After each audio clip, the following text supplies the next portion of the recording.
Get these exclusives and more at entertainmentearth.com. Hello, my fellow knights. This is Hunter Knight with another review of the Entertainment Earth exclusive Guardians of the Galaxy collectible 5-pack. This set is exclusive to Entertainment Earth and are the only ones offering it with free shipping. Let's open this set and find out what the fuss is all about. The figures come protected by a white mailer box. Inside, we can rejoice on a beautiful illustration and Photoshop enhanced pictures of the figures of this set. The package is multilingual as usual. The cover is held by a Velcro tab. When opened, it reveals the beautiful plastic crack that by now we're fully addicted to. Now let's open the suckers. Enough cardboard! We begin with StarLord. He is the same figure as the 2014 San Diego Comic-Con exclusive repainted for this set. His helmet has a different deco on the eyes. His belt and boots are now brown. All this in a brighter shade of blue on his uniform, different than the darker San Diego Comic-Con figure. His cosmic cube is the same that came with Red Skull, but in a fuzzier color. His guns are molded in a clearer shade of silver this time. Too silver even for my taste. Oh well, I'll just paint them. He measures around 6 inches tall and has the same articulation as the San Diego Comic-Con one. In case you're wondering, he can swap heads with the movie StarLord, though his neck looks a bit off in my opinion, but hey, who doesn't like some Chris Pratt on his figures nowadays? And yes, I painted that head. The original one looked like, well, a toy. Here are some comparison shots. Enjoy, my fellow Guardian.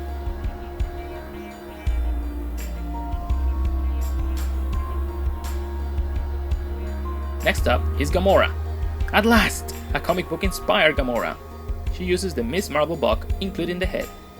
I know, but before we complain, Hasbro was nice enough to include a second, all-new, alternate hooded head sculpt, complete with molded earrings and all. Now I don't know if the sculpt here is meant to show grinning teeth or a provocative half smile, but either way, I like it. The hair is very flexible and will allow you to pose her in all sorts of suggestive Guardian-esque poses. Thank you, Hasbro.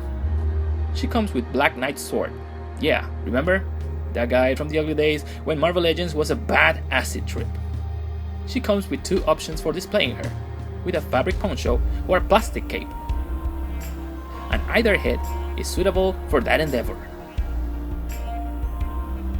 The poncho is removable and reveals a loose belt with a skull engraved on the buckle. All of her details are painted, which is kind of a bummer since I love me some sculpts, but alas, I'll give you a pass, Hasbro. This figure fills the void in my collection and makes me happier than a bird with a French fry. Here are some comparison shots with other figures in the line.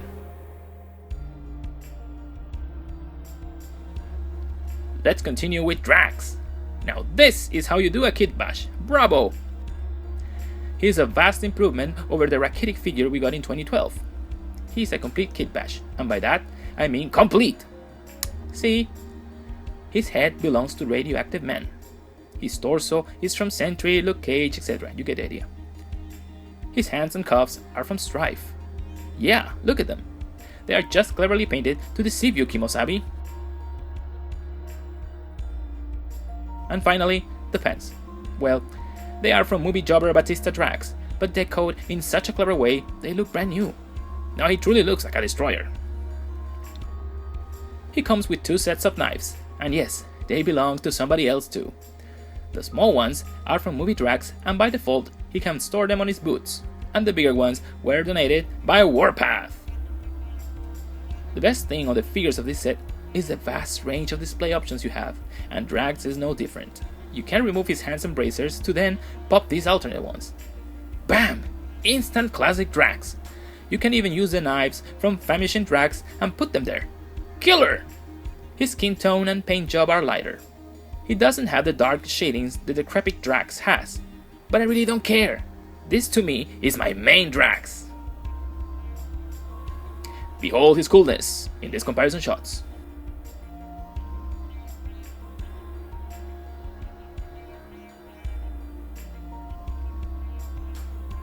Next is Groot. What a creepy piece of plastic here. This is probably the laziest of the 5 since the only new part is the head. And what a creepy head that is. Forget that friendly movie look. This guy is what my nightmares are made of, and I like it. Hasbro at least tried to make him different in the paint department by casting Groot in a darker, chocolate-shaded plastic than the movie one. Plus, they gave him a full dark wash, unlike the movie one who only got a light bright brush on the front only. His articulation is the same as the movie one, but his height got dramatically improved at almost 10 freaking inches tall. Talk about feeling the lawn here. Here are some comparison shots of Treebeard's cousin.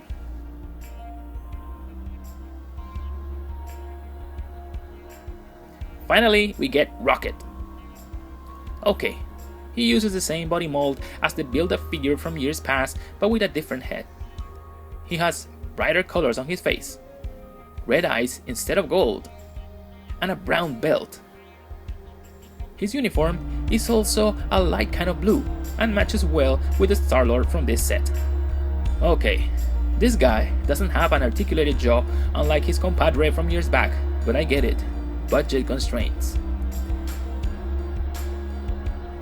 What he lacks on jaw movement, he more than makes up for it in the accessories department. This guy is loaded. He comes with a boatload of guns and a small potted Groot. A rehash of the Universe line, I know, but with a darker deco to match that macabre Groot you just saw.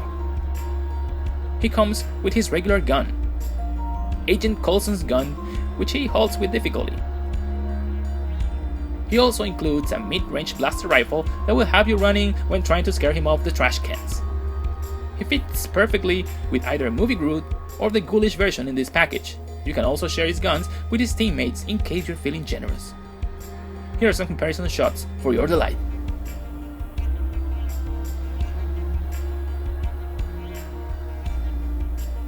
My final verdict on this set is a resounding yes! It's a great 5-pack for comic book fans and lovers of the Guardians in general. It gives us a comic book Gamora, a frightening Groot, and a worthy Drax the Destroyer. Plus, if you missed on the 2014 StarLord, here's your chance to own it at a fraction of the cost. And on top of that, you get a poor man's Rocket Raccoon that while it doesn't move the mouth, it more than makes up for it on the price department. This set is mostly made of reused tooling from other figures, I get it. But when it's executed this well, I don't care. I feel I get value for my money, plus the frick ton of accessories and display options it has makes the whales of my poor, miserable trash wallet fade into nothingness while waiting for the next opportunity to dilapidate my hard-earned cash in another one of these plastic dependencies we call Marvel Legends. Thanks for watching.